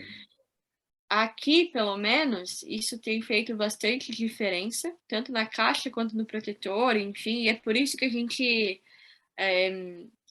não para de buscar alternativas de como customizar o protetor de maneira cada vez mais performática até, né? A gente tira como desafio pessoal, inclusive, mas é porque a gente quer entregar isso, porque a gente sabe que as crianças, principalmente, a gente se importa com o trauma nesse pico de atividade. Elas usam como um acessório. Sim. Elas estão usando como uma... E não só criança, atleta adulto também, mas como mais um pedaço de informação sobre elas, tá? Então, eu lembro que eu recebi uma foto do pai do Felipe no corredor do hotel, porque nós temos um mascote aqui, que é o antenor. O antenor é o jacaré do protetor, né? Então, é um jacaré que vem com um protetorzinho, tem a ursinho de pelúcia, daí tem atividades na sala de espera para pintar, tem criança, o desenho é uma criança usando um protetor, enfim, a gente coloca toda a situação, assim, são crianças que já estão usando o protetor, tá? Então tem atividade de, o labirinto, ajude ele a achar o protetor, tem caça-palavras, tem não sei o quê. E aí a caixinha onde vai o protetor é um jacaré, que é o tal do antenor, que elas já conheceram lá na clínica e depois elas levam para casa, né? E daí ele me mandou uma foto porque ele simplesmente botou esse jacaré no pulso e andava para lá, ia no café da manhã e levava, voltava, enfim. Aquilo virou um acessório para ele que era exatamente o que eu queria, né? Criar nele a necessidade de cair. Assim como ele leva o kimono, ele leva o estojinho dele também, né? Mas foi só quando ele começou a crescer um pouquinho mais, ali 6 anos, 7 anos, que eu comecei a reparar nessa demanda dele. Cada vez que ele vinha para consulta, ele me falava como é que ele queria o protetor e já o próximo. E já o próximo. Então, o tempo inteiro ele percebia que ele podia utilizar o protetor como uma maneira de expressar também o que ele queria. Então, ele queria a bandeira do Brasil, só que fundo azul. E aí ele ganhou. Depois ele ia para uma luta nos Estados Unidos. Aí ele queria metade Brasil, metade Estados Unidos. Depois o dentinho ali do vampiro, enfim. Eu tentei utilizar o argumento que ele quer, que é a parte lúdica, digamos assim, para combinar com aquilo que eu quero, que é a espessura correta para ele não sofrer o trauma, né? Mas jamais isso vai ser o argumento que eu vou utilizar para falar com o pai ou com a própria criança, tá? Porque não é o que eles querem ouvir. Essa que é a verdade, porque eles não estão preocupados com isso. O pai até sim, né? Mas eles não estão preocupados com isso. Assim como eu jamais vou utilizar, você jamais vão me ver utilizando argumentos do tipo: olha o que pode acontecer com você se você não usar o protetor. E aí eu mostrar uma imagem de um trauma, tipo, ele todo destruído, só porque eu sei que o ser humano não funciona assim. Se ele funcionasse assim, aquelas fotinhos atrás do cartela de cigarro iam funcionar, e não é verdade. Então, geralmente, eu tento utilizar o aspecto positivo dos dispositivos de prevenção para conseguir esse argumento, porque toda vez que eu vou pelo caminho contrário, é errado. Então, eu falar para ele assim: não, a gente tem que colocar isso por causa da lesão de trauma, porque mostrar para ele sangue, isso e aquilo, é a mesma coisa que entrar por um ouvido e sair pelo outro, porque o ser humano, ele sempre acha que o risco é do outro. E quem trabalha com trauma sabe muito bem disso, porque as pessoas não usam cinto de segurança por uma razão, e elas não passam protetor solar por outra razão. Elas sempre, o risco é sempre do outro, nunca é com a gente, certo? E aí eu comecei a perceber que se eu vou, por exemplo, vamos falar de volta do tabagismo. Se eu coloco uma foto de uma pessoa correndo na praia, felizona, respirando ar puro, e do lado um cachorro e uma criança, enfim, eu pintei um cenário positivo, e mostro para ela que é isso que ela consegue se ela para de fumar, porque ela consegue respirar melhor e assim, né? As pessoas, elas são mais sensibilizadas a esse tipo de cenário do que se eu mostrar um pulmão necrosado lá na frente dela, certo? O mesmo talvez vale para nossa área. Ao invés de eu focar na parte negativa, eu vou focar na parte que interessa para eles, que é a parte divertida, que é a parte de trocar, que é a parte de colocar o personagem que ele gosta, enfim. O mesmo argumento que serve para uma criança para qualquer outra coisa. Para ele botar uma resina, tem uma amiga pediatra que pega uma cartela lá e colocou vários personagens, e daí ela fala para a criança escolher qual é o personagem, o Hulk. Daí, então, essa resina, esse material que a gente vai colocar é do Hulk, porque ela escolheu o personagem. É uma coisa muito simples, mas eu percebi, usando essas táticas, né, que foi muito interessante aqui para a gente também. Na verdade, essa questão do, eu não tenho muita demanda no consultório, alguma coisa assim, né? Eu sofria com isso há um tempo. E eu também tenho a mesma coisa. Mas hoje em dia eu não tenho mais essa percepção, sabe, prof? Porque a demanda é tão grande, é tão alta, que a gente chega a não dar conta. Então, eu acho que é mais uma questão de argumentar. E aquela de que, não vou usar, não vou usar, esse não é meu público. Então, eu esqueço essa criatura, certo? Mas hoje em dia eu já vejo que a demanda, e ela é externa, eu não preciso mais oferecer um produtor para um atleta, porque eles já procuram. Então, realmente, eu entendo que esse é um trabalho a longo prazo, eu entendo que demora alguns anos para conseguir chegar nisso, mas ao chegar nisso eu também consigo te responder que não é impossível. É só uma questão, talvez, da persistência e tentando buscar na resposta deles o que realmente importa para eles. E aí tentar achar um meio termo entre o que a gente precisa e o que eles querem. Perfeito, perfeito. Mas eu vou deixar espaço, pessoal. Desculpa, já fiz, emendei uma pergunta aqui. Fiquem à vontade, vamos lá. Na verdade, estão parabenizando aqui é Ana Clara, né? Claro que eu fico perdida. Aqui tá Ana Padilha, ali tá Clara Padilha. Tanto faz. A Marina mandou uma mensagem super bonitinha aqui no inbox para você. Extasiada com tanta informação de qualidade, fora do meu cotidiano. Já mandei mensagem para a colega de disciplina para inserirmos a aula de odontologia do esporte, na disciplina de pediatria. Super necessário. Nossa, total.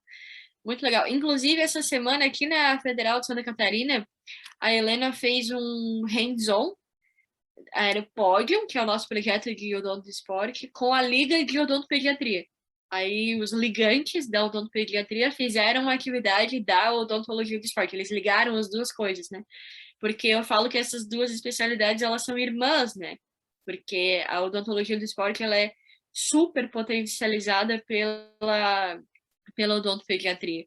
E toda aula, ou todo curso que eu faço, eu sempre falo que a primeira coisa que o dentista do esporte tem que fazer é achar um odontopediatra. Porque se ele não é odontopediatra, ele tem que ter um, ou como referência, ou como parceiro, né?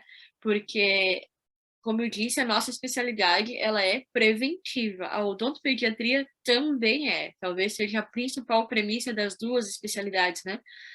E para quem vai trabalhar, então, a longo prazo, vai acompanhar a vida inteira de um atleta, isso precisa estar conectado. Tem uma aula que eu dou nos cursos de pediatria que se chama Promessas Olímpicas. A gente botou esse nome, claro que a gente não fala só de atleta olímpico, né? Mas é para chamar atenção ao fato de que todo atleta que a gente conhece hoje em dia, pode pensar em qualquer um aí, gente, qualquer atleta que vocês conheçam, todos eles começaram a treinar criança. Todos eles começaram a treinar muito cedo. E aí, na época das Olimpíadas, eu coloquei Serena Williams, Usain Bolt, Michael Phelps e a Nadia Comaneci. Acho que esse é o nome dela. Eu sempre erro o sobrenome dela, mas vocês sabem quem é. E aí eu perguntei com quantos anos que as pessoas achavam que eles tinham iniciado, né? E todos eles tinham começado antes dos 5 anos de idade, para a gente conhecer eles agora, né? A Nádia, ela se profissionalizou aos 8 anos, ela já era atleta profissional. E ela se aposentou aos 20 anos dessa atividade dela, né? E aí eu mostrava logo em seguida mais 4 atletas chamados de promessas olímpicas brasileiras. E aí eu mostrava eles lá já atuando, porque existe um zilhão de competições mundiais que não são as olímpicas, onde você já vê quem vai ser olímpico, né? E aí eu perguntava se alguém conhecia, todos os brasileiros, né?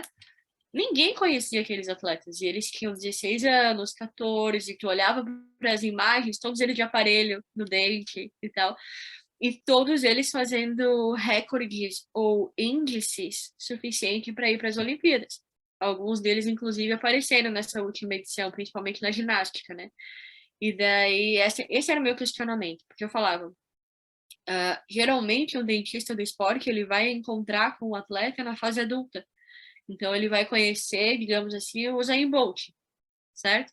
Mas esse Usain Bolt já está treinando há muito tempo e às vezes ele passou por um odontopediatra. Por isso que é tão importante essa conexão, porque a gente precisa estar alinhado em relação aos pensamentos, porque essa criança atleta, ela tem uma rotina completamente diferente, ela come completamente diferente, ela dorme diferente, outro nível de prioridade. Ela não vai nas festinhas de aniversário como as outras crianças vão, ela não come os brigadeiros e as coxinhas que estão lá, e inclusive relato dos pais que chegam aqui no consultório, tá? Não pode ir porque vai ficar no sereno e tem que estar treinando na segunda-feira, não pode nem pegar um ar diferente porque a prioridade deles é outra, tá? Por isso que eu falei que para criar um atleta no Brasil existe uma vila de apoio ao redor para conseguir manter, porque chega na adolescência, eles vazam dessa. Ser atleta é muito difícil, é uma vida de sacrifícios enormes, certo? Se você é um profissional da saúde que está acompanhando essa criança, e se você é odontopediatra, você tem isso, né, como característica, vocês passam muito tempo da vida daquela criança junto com eles, às vezes até desde bebê, né? Então você também é um responsável por esse desenvolvimento. E esse é um outro tópico pelo qual eu sou bastante apaixonada, porque eu acho que ele é muito amplo, né? Mas eu não estou falando só do traumatismo aqui. Eu estou falando, por exemplo, da ideia de que a gente tem de que botar a criança no esporte afasta ela das drogas, mas aproxima ela do doping. Então a gente também precisa falar sobre esse tópico, o fato de que essas criaturas estão usando anabolizante aos 9 anos de idade, e aí elas usam maconha aos 12, e elas só vão ampliando. Então, assim, é realmente muito conteúdo que, obviamente, ele não se limita só ao odontologia do esporte, ele precisa se conectar com outras especialidades para poder ganhar esse espaço, porque para você tratar uma criança atleta ou um atleta, a gente vai precisar de todos esses profissionais envolvidos e com o mesmo discurso, certo? E aí, sim, a hora que a gente tiver isso, talvez o nosso país consiga desenvolver essa cultura esportiva que eu estava comentando desde então, né? Mas no sentido de desenvolver indivíduos com uma outra mentalidade, uma outra forma de se relacionar, no caso, né?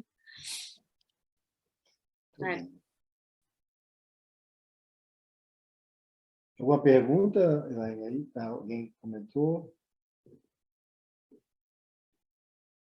E a Sueli deixou uma reflexão importante: todo atleta inicia sua carreira quando criança. O odontopediatria é importante nessa prevenção de traumas.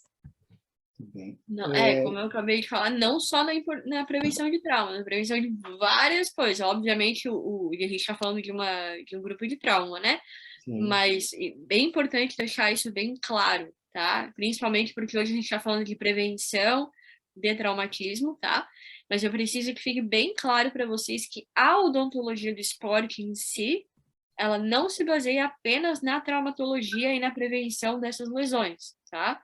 Ela é uma especialidade que é muito mais abrangente, vai falar sobre outros tópicos. E que, quando conectada à odontopediatria, também vai se aliar a todos esses tópicos, não só o traumatismo. Em relação ao traumatismo, ela vai ser, assim, maravilhosa, vai ser perfeita, né? Porque daí a gente vai conseguir prevenir desde o início, vai conseguir colocar protetor, vai ser ótimo. Mas só porque eu não quero que vocês fiquem com essa impressão, talvez, equivocada, que às vezes acontece, né? De achar que a odonto do esporte é só isso, e ela não é. Eu acho que é ótimo que a gente fale de protetor bucal e que é a melhor porta de entrada, tanto para atleta quanto para dentista, que vai aprender o que é o odonto do esporte, mas eu sempre me sinto na obrigação de deixar isso bem, bem claro. tá? Com certeza, com certeza. Clara, tem eu tive uma experiência, talvez você pudesse nos esclarecer. Eu tenho um atleta que nós patrocinamos, o Iago, inclusive tem lá uns vídeos, né, postados no nosso perfil dele, uma entrevista, ele já hoje com 23 anos. Quando ele começou conosco, ele tinha lá talvez 8 anos de idade. Então, acompanhamos, né, todo esse desenvolvimento desse atleta e tudo. Ele é um atleta ranqueado no Brasil, enfim, na parte do judô. E quando, alguns anos atrás, talvez uns 10 anos atrás, ele foi para uma competição. E, né, eu sempre monitorando, perguntando como tinha sido, e lá naquele momento, aquela situação, eles não recomendaram não usar o protetor bucal. Não deixaram entrar para dentro do tatame com o protetor. Eu fiquei louco, né, com isso. Isso me deixou assim. Eu escrevi e-mail para todos os dirigentes, né, para poder. Ninguém me respondeu, mas eu fiquei assim, passado, né, com essa situação. Ele falou, doutor, parece que tem uma. Aí depois eu fui atrás, perguntando, né, um e outro, e um dos diretores aqui contou uma história de que um atleta tinha tido uma asfixia, né, com um aparelho, o protetor bucal, que provavelmente não era personalizado, né? Devia ser um tipo 1, tipo 2. Mas que o nome protetor bucal se estendeu para todos os tipos de protetor. Então, naquela competição específica, e eu não sei se isso já está resolvido, se isso está vigente, né, existia uma recomendação para que não usasse protetor bucal num determinado momento, em determinadas competições, e se isso hoje não tem isso mais, está tudo bem, está tudo claro, se existe essa diferenciação do protetor, né, tipo 1, tipo 2, tipo 3, tipo 4, para que os atletas fiquem mais seguros e possam competir com segurança. Como é que está isso? Você sabe me dizer? Sei. Bom, para começar, que a gente está num grupo de trauma, né? Então eu posso falar a frase que eu vou falar agora, né? A estupidez humana, ela não tem limites. Ela não tem limites. E aí eu falo isso porque vocês conhecem, eu acho, uma pesquisa do Pérez que pergunta para as pessoas por que elas se traumatizaram, não como, por quê? E aí a principal resposta foi porque Deus quis. E a segunda porque era destino delas. Então, como eu disse, a responsabilidade nunca é nossa, é sempre de terceiros. Então, porque Deus quis, não porque eu decidi limpar a sacada com o rodo pendurada e sem equipamento de proteção. Porque Sim. Deus quis, certo? E aí eu sempre brinco que a estupidez humana ela não tem limites. Então, quando você vê, por exemplo, um hospital cheio de trauma numa final de campeonato, o que você pensa? Porque não há limites para a estupidez humana. E esse é mais um exemplo, tá? Então, não, isso não foi resolvido. O judô, inclusive, entra na lista de esportes onde o protetor bucal ele não é permitido, o que eu compartilho da sua indignação, inclusive em relação ao tópico, porque foi exatamente essa história. Então, assim, o termo protetor bucal ele é amplamente utilizado para toda uma classificação. Por isso que eu falo que ele é chamado de protetor bucal fervimorde, mas eu chamo de um acidente esperando para acontecer, porque ele não só aconteceu, como ele bloqueou a entrada do protetor por muitos anos e assim continuará sendo até que um dirigente realmente importante de uma federação de judô tenha um filho dentista, só pode, porque para você realmente ser sensibilizado a ponto de você mudar, porque essas cartas elas são escritas, e a própria ABROI, a Academia Brasileira de Odontologia do Esporte, está em cima disso, né? Porque a verdade é que no Brasil hoje só 2 esportes se tornaram obrigatórios, que é o boxe e o taekwondo. E o taekwondo é muito recente, faz 2 anos. Então, a gente passou um tempão só com o boxe feminino e masculino, onde é obrigatório. O resto é facultativo, é sugerido. o rugby, por Mas é exemplo. isso, né? Se fosse sugerido agora impedido, aí É não, aí já impedido. Não, o judô é outra categoria. é outra É situação. impedido. Aham. Existem algumas situações assim, ó, por exemplo, taekwondo. Pode usar o protetor, deve agora, né? Mas ele tem que ser incolor. Ele não pode ter nem, não pode ser preto nem branco e muito menos vermelho, porque daí parece que o atleta está sangrando, né? Mas aí é que tá o argumento do protetor personalizado, né? De você ter uma boa adaptação, uma boa retenção, porque a verdade é a seguinte: existem dois riscos. Um é esse da asfixia, porque ele pode se alojar em via aérea superior, não só pode, como aconteceu. E o outro é que a ausência de adaptação permite que o atleta, ele, com a língua, ele desloca o protetor. E o protetor cai no tatame. E aí não pode para a luta, porque ele tá sem protetor. Aí, quando ele tá lá sendo imobilizado e ele tá numa situação difícil, ele vai lá e cospe o protetor. Então, quando o juiz percebe que isso está acontecendo de maneira recorrente, inclusive ele é penalizado ou encerra a luta, né? Eu já fiz uns 2 ou 3 protetores por conta dessa situação, que ele falou assim, ah, não vai dar, vou, né? E um porque ele realmente ficava caindo, mas não intencionalmente, e daí o juiz parou porque achou que era isso que ele estava fazendo, né? Então a ausência de adaptação e retenção cria essas situações ali.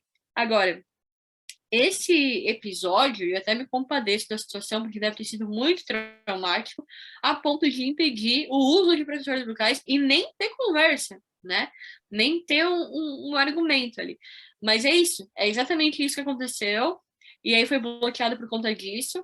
Esses dirigentes, querendo ou não, a coisa é muito morosa para ser modificada, o regulamento de uma competição, mas não é impossível. A gente tem vários exemplos disso, né? Inclusive, se a gente vai olhar o histórico da utilização dos protetores bucais de forma realmente massiva, ela sempre passa por uma federação. Então, foi assim com o hockey, foi assim com o basquete, foi assim com o Sim, futebol sim. americano.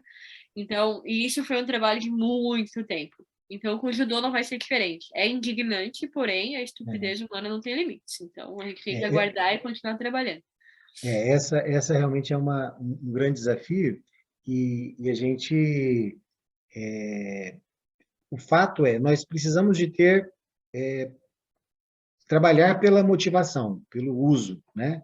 E quando vem uma determinação dessa, é completamente contrário e ninguém vai querer usar, né? Então, É, mas esse atleta, por exemplo, nós estabelecemos o seguinte: você reduz o treino, tempo de exposição. Então, se você né? vai lutar, vamos treinar com o protetor, né? Que é o tempo maior que você faz o judô, né? No preparo. Se chegar lá na hora tiver que tirar o protetor para lutar, vamos tirar o protetor para lutar e depois vamos pensar nas consequências, né? Como é que a gente lida. Uhum. Mas Mas aí tu é tocou num muito. ponto importante, prof, porque essa questão do índice de traumatismo no esporte amador ou no profissional, no caso, ou Sim, treino e luta, né? sim, A sim, maior quantidade de trauma é no treino. sim. A maior quantidade de trauma é no esporte amador. Então, isso também já deixa o coração um pouco mais leve, né? É, Porque a verdade é que quando tá na luta, você já tá lidando com um cenário diferente, com movimentos muito mais precisos, né? E o sim, mesmo porque são atletas já treinados, então a memória muscular contribui, tá? sim. Agora, quando você tá falando de categoria de base, treino, onde você tá modificando, ensinando para sua mente aquele movimento, né? Ou lidando com uma pessoa não tão bem treinada, aí o traumatismo é mais frequente. Então, pelo menos isso tu pode dormir mais tranquilo. Teve uma situação muito curiosa, assim, eu conversando com professores de skate e patinação, né, e a gente falando o seguinte, que os acidentes mais leves são muito mais comuns, né, quando está se aprendendo, né, o esporte. Mas os acidentes mais graves, eles são com aqueles que já supõem-se, né, hábeis, Isso. né, porque ele ganha confiança e aí o acidente ele é mais intenso, mais forte, Né? né? Isso Ou também ele tá dopado também, né? Então pode ter uma influenciazinha externa aí na coragem dele. é verdade, é verdade. Muito bem. Olha, se alguém quer ter mais alguma pergunta, nós chegamos aqui ao nosso final, aqui nosso tempo, mas estaria aberto em mais alguma pergunta, se alguém tiver. Tem algum laboratório específico para fazer esse tipo de protetor? Vocês têm Não, algum conhecimento? não. O laboratório é o mesmo que faz outras atividades. Eu não sei quem é que está falando comigo, tá? Porque eu não consigo ver vocês aqui. Sim, é a Mas doutora Érica. Ah, tá. Mas você tem que se certificar se o laboratório em questão faz protetores bucais, né? Se é o produto que ele está oferecendo. Além disso, você também pode, assim como você pode fazer isso para qualquer produto, né, do laboratório, você pode pedir algumas especificações sobre, por exemplo, hoje você já viu que ele precisa ser multilaminado, você pode perguntar qual é a máquina que é utilizada, essas coisas, porque assim, alguns laboratórios no Brasil também. Ah, não, eu faço protetor. Daí vai lá, pega uma placa de 3 milímetros na máquina vaca e te entrega o protetor. E a partir de hoje você já sabe que não é bem assim, né? Então, laboratório em si, laboratório de prótese, normal. Só que como a gente ainda está caminhando na construção dessa disseminação, aí eu acho que é melhor você, antes de mandar, se certificar só se ele vai corresponder às tuas expectativas, tá? Mas que eu saiba, já tem vários laboratórios espalhados aqui pelo Brasil que fazem protetores de boa qualidade. Qualquer coisa, depois só me manda uma mensagem no Instagram e daí me fala de onde que tu é, que às vezes eu já, de cabeça, já consigo te direcionar para algum, né? Ok, obrigada. De nada. Obrigado, Érica. De Gente, Brasília, Érica, de Brasília. Perfeito. bem, Aqui protetores mesmo. bucais sob De pressão. cabeça eu lembro de um em Goiânia. Goiânia? É. Qual que é o seu Instagram, professora? É Clara, _, Padilha. Eu vou dar uma perguntada aqui nos meus grupos, no caso, se tem alguém especificamente em Brasília, tá? O que eu acho que sim. Mas se não tiver, tem esse que eu acho que é mais próximo de vocês, que é bem bom, tá? Ele é realmente bem bom. E Clara, só daí eu uma mando pra... pergunta. O que você acha se trabalharmos bem um protetor classe 3 com bastante qualidade? Você Aham. acha adequado, viável? Acho super adequado. Perfeito. Inclusive, quando eu descobri, né, que essa era a evolução para o tipo 4, eu fiz uns passos para trás para avaliar onde é que eles estavam errando, né? E eu acho. Sim, Mas isso é uma coisa que eu também, agora eu vou até compartilhar com vocês, tá? O que mais me incomoda hoje de ver protetor, principalmente Instagram e tal, né, é o acabamento e o polimento. Mas é sim. precário, assim, sabe? E é É, justamente essa etapa que garante a união das camadas, se você estiver trabalhando com o tipo 3. Porque a gente já perfeito. sabe a dificuldade da máquina em unir, Sim, né? Então ela tem que ser dada pelo acabamento e polimento daquela região, para não soltar. E aí, às vezes, eu vejo o negócio ali e eu falo, Cristo Deus Pai, não só pela desunião, mas também pelo claro, conforto para o paciente, porque isso fica em claro, contato com a mucosa, tá? Então, eu claro. acho, sim, aliás, faço direto o protetor tipo 3, mas direto, assim, ó. Lembrando que para aparelho ortodôntico e para criança, o protetor é sempre tipo 3. Não é indicado tipo 4, é indicado tipo Perfeito. 3, tá? Essa Perfeito. é a É indicação dele. só deixar isso mais claro, porque às vezes as pessoas, É, elas, né, é claro, o tipo 4 ele tem uma característica muito mais elaborada, mas o tipo 3 ele, quando bem feito, ele também atinge os níveis necessários, né, para proteção. é perfeitamente, você colocou muito bem. É exatamente isso. Eu costumo brincar que quem faz o tipo 3, o tipo 4 praticamente se faz sozinho, né? Mas o tipo 3 realmente é a confecção do protetor. Mas não só pode, como dá para usar para qualquer situação. Só lembrando que em algumas situações ele é o indicado, por isso dá para fazer as duas, tá? Perfeito, perfeito. Muito bem. Professora Ana, Ana Clara Padilha, nossa gratidão, né, nosso reconhecimento aqui da sua extrema qualidade e conhecimento, né? Muito obrigado por nos brindar aí com o seu tempo, com o seu conhecimento, e esperamos ter novas oportunidades, tá? Para podermos trocar mais informações e aproveitar da sua capacidade. Eu que agradeço, prof. Foi muito legal. Desculpa eu falar tão rápido, mas é porque era muito conteúdo em pouco tempo. Eu fiquei muito feliz com o convite, de verdade. Agradeço ao grupo todo, a todo mundo que estava aqui presente junto. É um tema que realmente é muito interessante para mim. É muito legal. E eu agradeço a paciência de vocês e pelas perguntas muito inteligentes. E aí a gente conseguiu expandir um pouquinho mais. Muito obrigada, realmente. Valeu. Gratidão. Um prazer, Abraço a Clara. todos, Obrigada, pessoal. viu?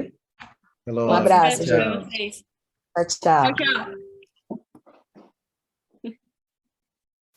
tchau.